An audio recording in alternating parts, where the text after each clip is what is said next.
We grew up about 30 seconds down the street from one another, so I was often called upon to be the victim of many of her dress-up parties, or to play My Little Pony, or when James was around to act as a physical barrier and peacemaker in many of their physical discussions. When we got a little bit older, Rosie actually was a bit of a mentor and an inspiration to me. She was the first one in our kind of close-knit circle to move away, to go to university and move out of the house. She then went off on exchange to Australia, and then went on a big adventure to South America, all of which I really followed her, if I'm going to be honest. They were really great, and I really thank you for that, Rosie. She then took the big step of moving out to Japan and teaching English for many years. And it was then that we first heard of Adam. At first, Adam was kind of a legend, a mythical creature, something that was only really whispered about at family gatherings. It went something along the lines of, I hear Rosie is seeing someone. I think his name is Ethan. I think he might be Japanese, or maybe even more exotic, American. I forgot the speech. Oh, he's forgotten the speech. So, Look at that. in the interim, I will tell you a little bit about how dinner will work. Oh no, too late. He's coming back. 1 second. Here he is. Uh-oh.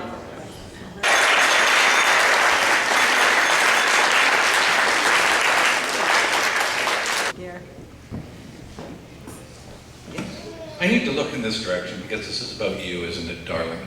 And I got to say that I'm much honored at having been asked to give this toast to you. This is a very important time in your life, an important day of your life. For those who don't know me, I'm Rosie's oldest cousin. There's 26 years spread between us. Actually, James is my cousin. Approximately 30 years between he and I. You're looking good. I have my three kids, Cleveland, Morgan, and Owen, are closer to age they're the same age as Rosemary, basically. I'm closer in age to my uncle, Rosie's dad, Mike, than he is to my mother, who is his sister, and I know that's confusing. Sounds like it could be right out of the Maritimes there. Come to think of it, the Higgins are out of the Maritimes. Maybe that has something to do with it. Actually, both sides of my family are out of the Maritimes, which makes my life particularly interesting. And for those Americans, that's kind of like pulling Arkansas's leg. Except Maritimes has fiddles instead of banjos. They're both toe tapping, but not all that great as far as music is concerned. You embark today on momentous change. Two seminal moments in your life culminate and converge here. Firstly, of course, and most importantly, your marriage with Adam, but also the start of your career. You've recently become a full-fledged occupational therapist, now gainfully employed in the BC healthcare system, and I think that deserves a toast.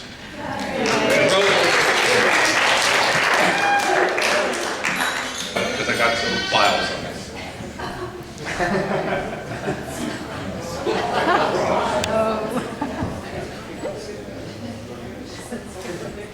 So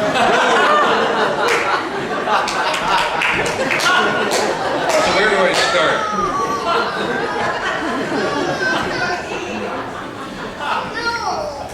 Oops, hold on.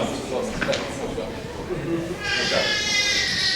So there's musical appreciation, past relationships, fashion, artistic inclinations, friends, medical condition, father, mother. I think we'll start with, why don't we just start with the medical conditions and just get that over.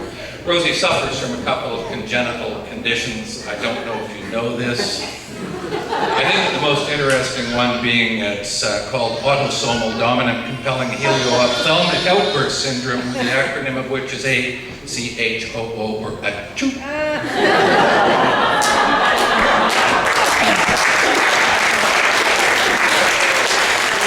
Now I did some research on this, and apparently The syndrome results in bouts of sneezing up to 10 times per minute. James, what? 16. She's a textbook case and I think worthy of study. Sufferers have what is called the Peruca sneeze gene, and the study may put you in the annals and the name change to the Rosie sneeze gene, quite possible. Rosie also suffers from a syndrome that causes the involuntary reddening of a person's face. It's called blushing. It is actually the visible manifestation of the basic instinctual flight mechanism when running away from these sorts of things is not an option. One Christmas. Jillian was the judge of the annual gingerbread house building face-off between Rosie and her brother James. One year, it looked like James was actually going to win, but so desperate was Rosie to avoid defeat that she actually bribed Jillian with candy bars to ensure the win. And Jillian, we are not going to tell the bar about that, I promise. I think perhaps there might even be some politician in you, Rosemary. I think you also might have your mother's overdeveloped maternal instinct. Raising little families with bugs each summer on Ruxton. In fashion sense, and I have something for you here actually.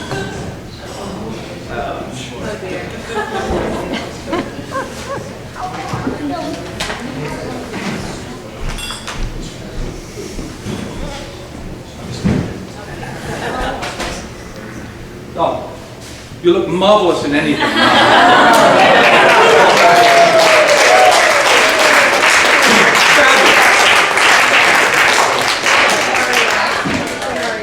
Now, another thing, James tells me that you at times can be a little bossy with him.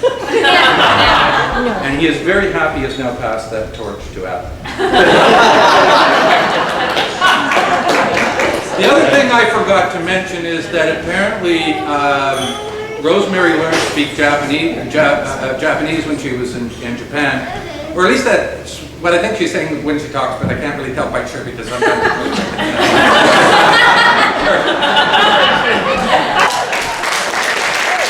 To Rosie, a toast to Rosie. Now obviously, when you look at that parable, when you think about what's going on today, that really ties into what we're seeing now. As you watch the photo, I got to see the preview, the photo exhibition that's going on, and if you get a chance to watch it, it's great. What you see is the travels of two young people as they travel through life, and then they hook up. And on this day, what we are celebrating is that day when they have finally found that pearl of great price. When they look at each other and they say, this is the thing that I want to give everything up for. This is the thing that is worth more than all those other things around. And so, as far as my toast, what I want to say is this. To Adam and Rosie, may you always find in each other that pearl of great price.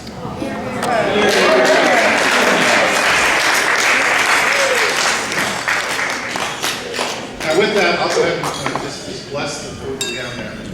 Graduation campus. All of a sudden we hear pounding and screaming coming out of the trunk. And we were like, what is going on? This is horrible. So we pull over at a grocery store actually, busy, like 6 o'clock, everybody's grabbing groceries. And we rush out of the car and we open the truck and Adam is bound and gagged with his own clothing, sitting in the back of the truck. And apparently Adam did this to himself in the hopes that somebody would open the trunk in a busy grocery store parking lot. And Rosie, may they continue to surprise each other and everybody else in the place.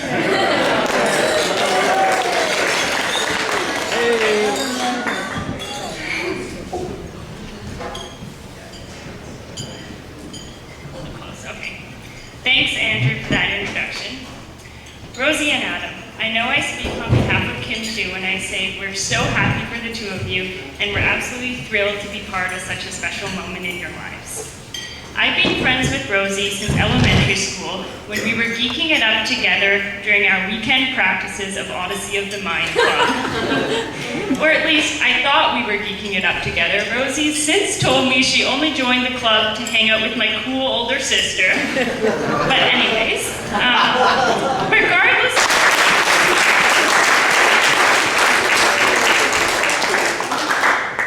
So when I first met Rosie, luckily for me, she had managed to channel this earlier rage into a more fun energy. So Rosie and I, our friendship blossomed in high school, summer after grade 9 at Keats Camp. And as you can tell from where we are tonight, camp is awesome and very important to Rosie and who she is.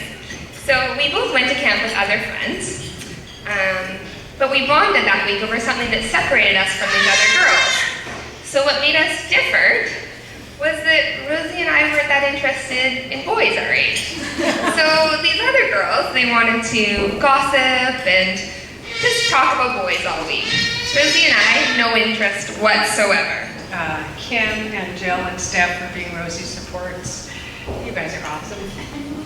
So thank you.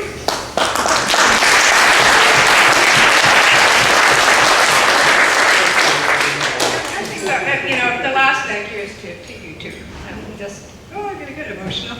But anyway, thanks for just being the two people you are. And I wanted to say thank you for being such bright, shining stars in our lives. You're just wonderful. We love you. So anyway.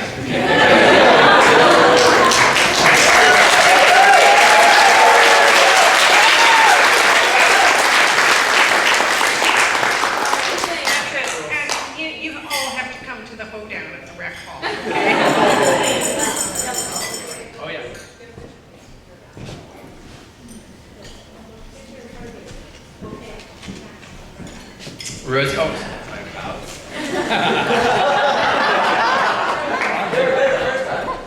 Again? Actually, I think that's all I had. Well, I'll tell a short story. Short, I promise. When I was at a recent wedding this summer, actually, Jill and Kareem's wedding, just after the kind of post-reception, one of Kareem's aunts, they were trying to get my attention, and they were saying, "Oh, hello, hello." And if you guys know me well, I was...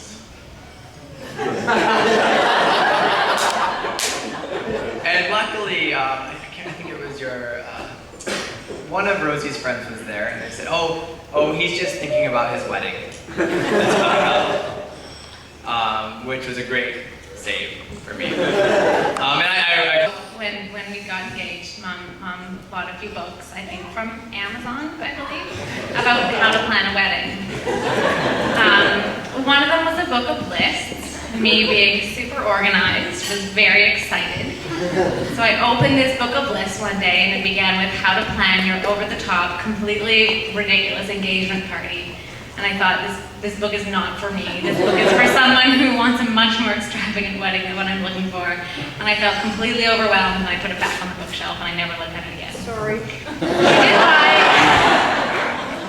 She did buy a second book. In the second book, I would look at and I think maybe I should open that. It had something to do with simple in the title. I like that. So 3 to 4 days later, skeptically, I pulled it off the bookshelf and I thought, I guess I can look at this one. And I don't know that I really read all of it, but there was one paragraph in that book that I do remember. And what it said was it doesn't matter what your wedding looks like. It doesn't matter about the details. What matters is how your wedding feels. And I thought, that's all we care about. And I think that here tonight, without all of you, it would never feel as incredible, and it's so amazing, and that all of you here tonight just have given us the most incredible feeling, and we couldn't have this without you all coming here tonight and being a part of this. So we want to thank you for coming, and not just coming and attending, but bringing your full hearts and just bringing us the joy of this day. And we're so excited to have you all here, and we love you, and we just wanted to say thank you very much.